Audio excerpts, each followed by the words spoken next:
Three Kamrul good. আমরা দেখতে পাচ্ছি সবাই তাদের নিজেদের স্যার আসতে মারেন sir.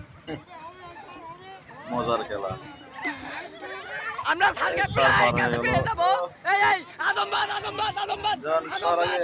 আজমবাদ no you R disqualified আজমবাদ। এই ইমান স্যার পাস হয়ে গেছে নো ইউ আর আউট। এই স্যার একজন পাস হয়ে গেছে। আমরা দ্বিতীয় জনকে পেয়েছি ইমান আমরা তৃতীয় এই কামরুল পা দেওয়া যাবে না। হ্যাঁ দ্বিতীয় পেয়েছি।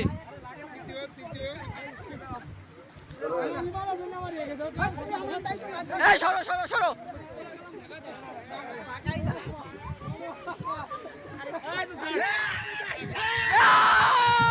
আমরা তিনজনকে পেয়ে গেছি।